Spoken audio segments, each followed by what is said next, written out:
let's enjoy this happy day. عيد مبارك come celebrate. عيد سعيد let's enjoy this happy day. عيد مبارك come let's celebrate. Let's celebrate. Allah Allah, thank you for this day.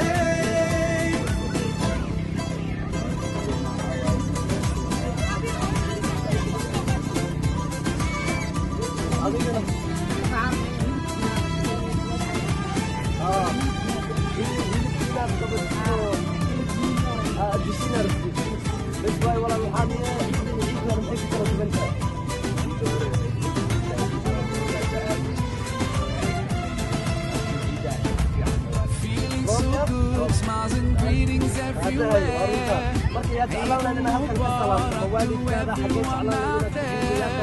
Whole families together and celebrate.